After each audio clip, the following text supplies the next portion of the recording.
годишен шампионат е почти същия като миналата година, с тази малка разлика, че отборите са 12. Сега опасност пред вратата на Ривиера. Това е Керкар, удар от дистанция и това е 1-0. Салим Керкар открива резултата за Берое в тази 7-ма минута с този невероятен гол. Хил Попов, ако върнем по-рано атаката, ще видите как Попов не се намеси при подаването добре. След това Керкар имаше време да овладее отдясно с този прав силен удар. Направи безпомощен Винисиус Баривиера. Своята преднина в 58-та минута, когато жуниор Мапуко подаде към Салим Керкар, който с премерен удар вкара за 0-2. Старозагорци отбелязаха трети гол в 75-та минута, когато Игор Джоб. Трети вариант в тази схема.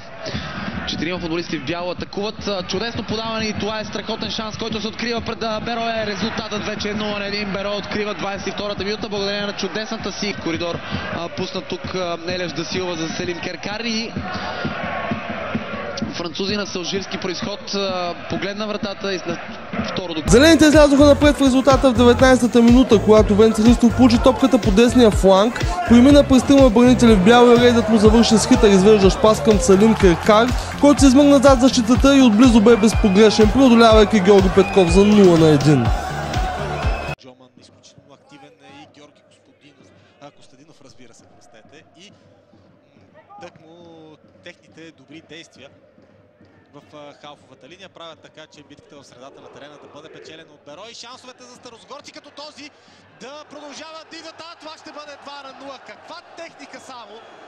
Великолепно изпълнение. В 25-та минута в средата на терена Салим Керкар се измъкна, получи великолепно подаване от Самир Аяс, елиминира Йордан Господинов и след това нямаше как да сбърка, останал сам срещу празната врата на Локомотив Пловдив. Чудесна техника на Салим Керкар, защото появилия се на терена Александър. Се победите срещу Литици, срещу Левски. А сега шут на Салим Керкар отдалече и това е гол!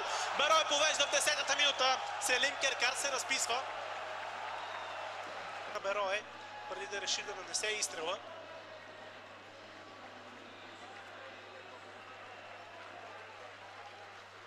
Тук не можа да се предвижи достатъчно бързо Станислав Генчев, за да попречи. А всичко, от което Салим Керкар се нуждаеше, бе да погледне към вратата на Мюпе. Кенджиев не бе допускал попадение. Сега за малко повече от 50 вече има 4 във вратата му. Тук гол и за Берое. Ако не е друго, поне много голове в тази среща. Салим Керкар, много точен, много плътен и добре насочен удар. Никакъв шанс за Божидар Митрев в ситуацията.